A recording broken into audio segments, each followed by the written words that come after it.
If TP and TQ are the two tangent to a circle with center O, TP और TQ दो tangent है to a circle with centre O, एक circle के लिए जिसका centre O है, ठीक है। TP TQ दो टेंजेंट ये दिख रहे हैं साफ साफ।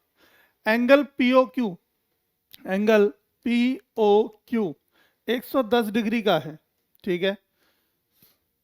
देन एंगल PTQ ये वाला एंगल बताना है हमें, इज इक्वल टू किसके होगा। आंख बंद करके बता दूंगा। देखो अगर मेरा इंट्रोडक्शन देखा होगा, अगर आप लोगों ने इंट्रोडक्शन देखा होगा तो आप सॉल्यूशन नहीं करोगे, सीधे टिक करोगे आंसर। सॉल्यूशन नहीं करोगे, सीधे टिक करोगे आंसर। कुछ नहीं करना है इसके अंदर, आंसर बता दोगे फटाफट से एक बार में। तो ऐसे आंसर करने के लिए आपको क्या चाहिए, आपका बेसिक मैथ मजबूत होना चाहिए। बेसिक क्लियर है तो समझ लो कि आधा काम हमारा क्लियर हो जाएगा। तो बेसिक क्लियर कर लो भैया। और बेसिक कैसे क्लियर होगा, बेसिक क्लियर होगा इंट्रोडक्शन वीडियो से, यानी कि चैप्टर को पढ़ने से पहले, यानी हल क्वेश्चन हल करने से पहले हमें चीज़ों के बारे में जानना जरूरी है। जो भी रिलेशन होते हैं आपस में उनका जानना जरूरी है। कहते हैं ना, जैसे कि अगर भैया दो, मतलब अगर जब शादी होती है दो घर, मतलब एक एक लड़का एक लड़की की, दोनों की शादी होती है, बेसिकली देखा जाए तो जानना उन दोनों का ही ज़रूरी है, लेकिन पूरी फैमिली के बारे में जाना जाता है। जब फैमिली के बारे में जान जाएगा तभी रिश्ता आगे बढ़ेगा या फिर आगे चलेगा, आगे काम होगा, ऐसा भी है ना। तो वैसा ही समझो थोड़ा सा, हालांकि रिलेट नहीं करता है इसमें इस क्वेश्चन से ये वाली बातें, पर मैंने ये समझाने की बात कर रहा हूँ वो इसलिए कि देखो क्या होता है, जब तक आप किसी भी मैथ को लीजिए, चाहे किसी भी सब्जेक्ट को ले लीजिए, आप जैसे इंग्लिश की बात करते हैं, मैंने क्वेश्चन आंसर आपको लिखा दिए, आपने याद कर लिए, बहुत अच्छी बात है। अगर वही क्वेश्चन आंसर की जगह मैं अगर आपको वो कहानी वो स्टोरी बता देता तो आपको आंसर याद करने की जरूरत ही नहीं थी, आप आंसर खुद ब खुद लिखाते। आंसर खुद ब खुद लिखाते अगर आपने चैप्टर अच्छे से रीड किया होता, चैप्टर को अच्छे से पढ़ा होता। वैसा ही मैथ का है, मैथ में अगर आपने चैप्टर अच्छे से पढ़ लिया, यानी कि अच्छे से जान लिया कि सर्कल क्या है, उसकी थ्योरम्स क्या है, ठीक है, और हमें क्या क्या होते हैं, जो भी आपके नियम कानून जितने भी लग रहे हैं इस पे लागू होते हैं, या जो भी फॉर्मूले हैं उन सबको आपने देख लिया। इस क्वेश्चन को हमने बता दिया आंसर, पर हल तो करना पड़ेगा ना बच्चा। बिना हल करे कैसे होगा, है ना। बिना हल करे कैसे होगा। हल तो हमने आंसर तो बता दिया, टिक कर दिया कि भाई ये आंसर सही है, पर ऐसे थोड़ी चलेगा एग्जाम में, ऐसे नहीं चलेगा। ऐसा तब चलेगा जब प्रश्न सिर्फ आपका आया हो एमसीक्यू रूप में। किसमें, एमसीक्यू रूप में आया हो तभी ऐसा चलेगा, उससे पहले नहीं चलेगा, ठीक है। तो एमसीक्यू रूप में होगा तो आप ऐसे टिक कर देंगे, आपका काम हो जाएगा, पूरा एक नंबर मिल जाएगा। लेकिन अगर भैया हमसे पूछ लिया जाता है कि नहीं ऐसे नहीं करना है, ऐसे नहीं करना है, आपको पूरा थ्योरेटिकल हल करना है, वो कब करेंगे, जब ये नंबर क्वेश्चन 2 में आ जाएगा, यानी कि जब मार्क्स 2 के लिए पूछा जाएगा, ठीक है, तब आप कैसे करेंगे। तो ये तो आपने हमने बेसिक अपने नियम के अनुसार इसको बता दिया कि भैया 110 यहाँ पर है और वो सामने क्या होगा। देखो आप सिंपल सी बात समझ लो, ये कितने का होता है 90, ये कितने का होता है 90। टेंजेंट पे जो रेडियस होती है वो नॉर्मल होती है, तो 90 डिग्री का एंगल बनाती है, 90 डिग्री का एंगल बनाएगी तो ये 90 डिग्री और ये भी 90 डिग्री, दोनों मिलकर कितने हो गए 180। 180 हो गए। मैंने क्या कहा था, मैंने कहा था कि ये क्वाड्रिलेटरल बनता है, क्वाड्रिलेटरल OPTQ। तो इन क्वाड्रिलेटरल OPTQ में आप देखेंगे जब ये दोनों 180 के हैं तो बचे दोनों एंगल कितने के बचे, 180 के। Sum of quadrilaterals of all angles is equal to 360।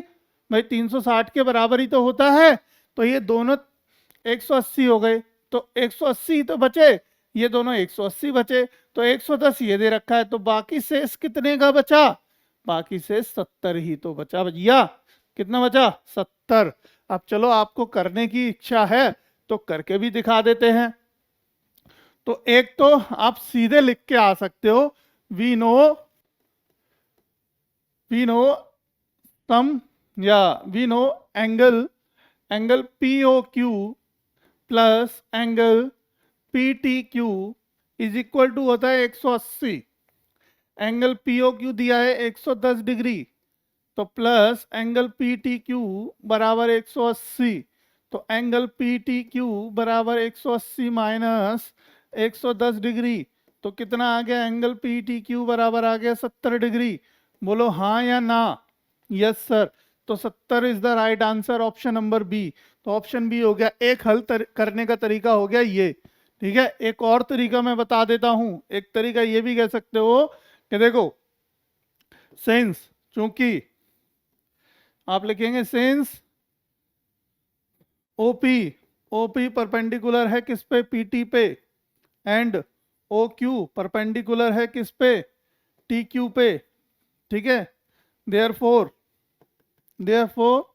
Angle O P T बराबर होगा एंगल ओ क्यू टी बराबर होगा किसके?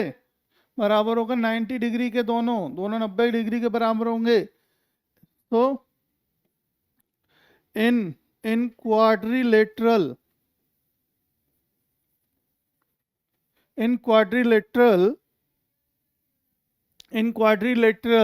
ओपीटीक्यू, ओपीटीक्यू में देखेंगे क्या करना है।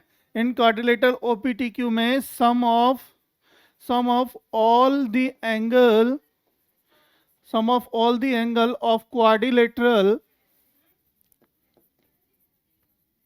Is equal to 360। किसके बराबर होता है? 360 के बराबर होता है। तो आप यहाँ पे सबका सम कर दो। तो angle O P T plus angle O Q T plus angle P T Q plus angle O P Q, नहीं P O Q, P O Q बराबर 360, ठीक है। तो देखो ये मेरा क्या है? सॉल्यूशन नंबर 2 है ये, सॉल्यूशन नंबर 2, और ये सॉल्यूशन नंबर 1, ठीक है। ये सॉल्यूशन नंबर 2 है, ये सॉल्यूशन नंबर मेरा 1 है। तो सॉल्यूशन 2 में देखो आप क्या करना है। ये कितने का? 90 डिग्री का। ये कितने का? 90 डिग्री का। प्लस ये कितने का? ये मुझे निकालना है पी टी क्यू।